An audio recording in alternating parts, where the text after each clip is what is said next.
میرا نام ہے Umar Farooq and you are watching current affair.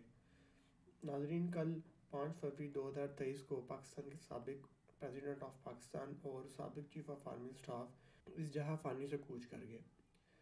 ناظرین، ان کا جو دور تھا وہ نہایت ہی مشکلات سے بھرا ہوا تھا۔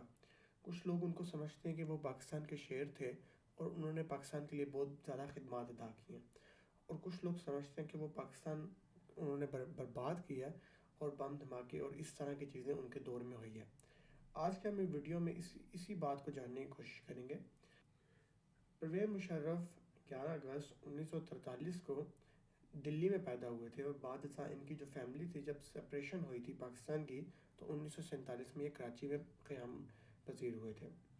ان کا ملٹری کیریئر جو تھا وہ 1961 میں شروع ہوا تھا۔ انہوں نے 1961 میں پاکستان آرمی میں کمیشن حاصل کیا تھا، اور 1980s میں انہوں نے اسی بریگیڈ کی کمانڈ بھی کی تھی۔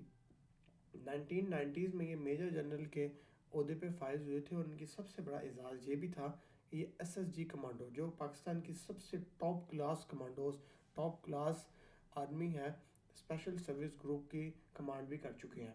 1998 میں یہ پاکستان کے 7th chief of army staff منتخب ہوئے تھے، اور جیسے ہی چیف آف آرمی اسٹاف یہ منتخب ہوئے تھے، اس کے بعد ان کو بہت ساری مشکلات کا سامنا بھی کرنا پڑا۔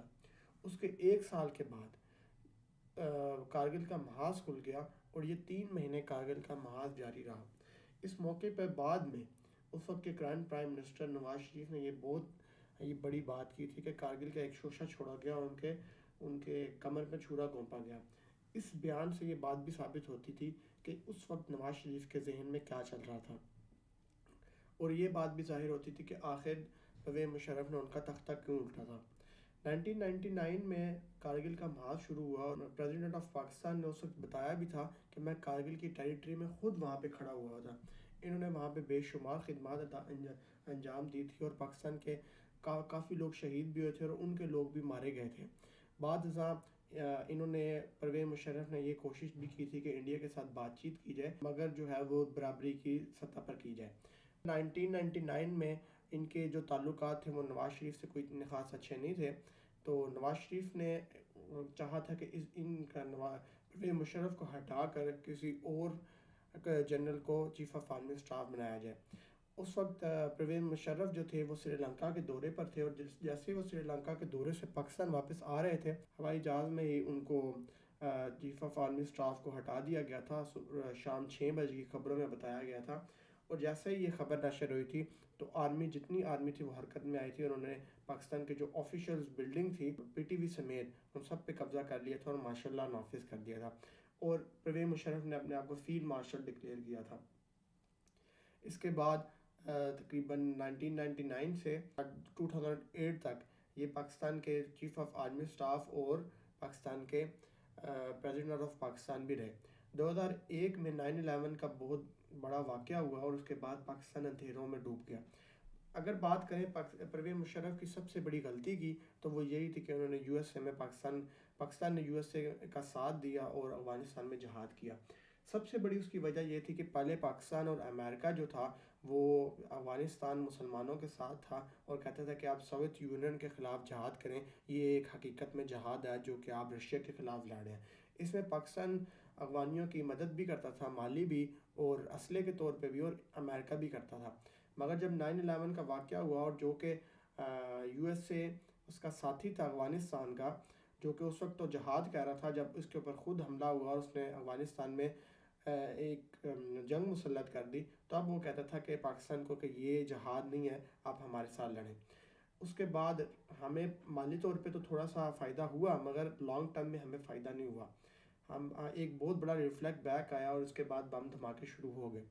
خودکش بم دھماکے پاکستان سے ہرگز نہیں سنبھالے جا رہے تھے، اور سب سے بڑا جو واقعہ خودکش دھماکوں کا اس دورانیے میں، اس ڈکے میں ہوا، وہ APS کا واقعہ تھا، جس کے بعد پاکستان نے ضرب عضب جو کہ رئیس شریف کی قیادت میں شروع ہوا تھا، اور ضد الفساد شروع کیا۔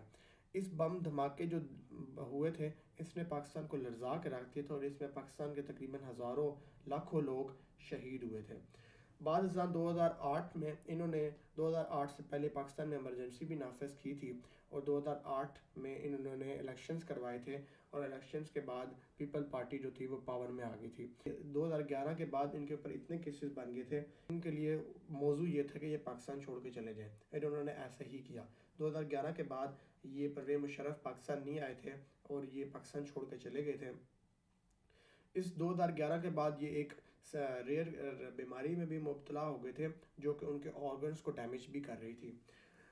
بہت ہی طویل عرصے تک یہ بیمار بھی رہے تھے اور بہت طویل عرصے تک یہ پاکستان سے باہر دبئی میں قیام پذیر تھے. 2021 میں ایک ججز نے فیصلہ بھی دیا تھا جس میں انہوں نے کہا تھا کہ پرویز مشرف کو پاکستان لایا جائے, اس کو ڈی چوک پہ لٹکایا جائے, جس کے بعد آرمی نے بہت زیادہ ریئیکٹ کیا تھا اور انہوں نے کہا تھا کہ ہم اپنے سابق آرمی چیف کو ہرگز اس طرح کی توہین ان کی برداشت نہیں کر سکتے. اگر پاکستان کی خدمات اور ان کی بلنڈرز کی بات کی جائے تو سب سے بڑا بلنڈر ان کا صرف یہی تھا کہ انہوں نے پاکستان میں ماشاء اللہ لگا کر اور یو ایس اے کا ساتھ دیا تھا افغانستان کے خلاف, اور ان کے سب سے بڑی اچیومنٹ کارگل کا واقعہ تھا. کارگل کے اوپر انہوں نے بے شمار خدمات انجام دی تھیں اور انڈیا کو منہ توڑ جواب بھی دیا تھا. میڈیا کے حوالے سے بات کریں تو پرویز مشرف اپنے میڈیا کے حوالے سے بھی بہت زیادہ مشہور تھے. وہ انڈیا کے ٹاک شو میں جا کے ان کو صحیح آئینہ دکھاتے تھے, جس سے ہر پاکستانی کا سینہ جو تھا وہ چوڑا بھی ہوتا تھا, کیونکہ یہ ہسٹری بھی بہت اچھی جانتے تھے اور یہ اس کے وقت کے واقعات جو کہ کارگل میں پیش آئے تھے اور 1971 کے واقعات میں بھی اس وقت شامل تھے. اکارڈنگ ٹو ریسرچ 75% جو پاکستانی ہیں وہ ان کو بہت زیادہ لائک کرتے ہیں اور ان کی خدمات کو سراہتے بھی بہت زیادہ ہیں. میں ملوں گا انشاءاللہ آپ سے اگلے ٹاپک پہ, تب تک کے لیے اپنا بہت سا خیال رکھیں. اگر آپ کو یہ ویڈیو پسند آئی ہے تو سبسکرائب اور مسٹ لائک کریں. اپنا بہت سارا خیال رکھیں. اللہ حافظ. اللہ تعالیٰ ہمیشہ پاکستان فوج کا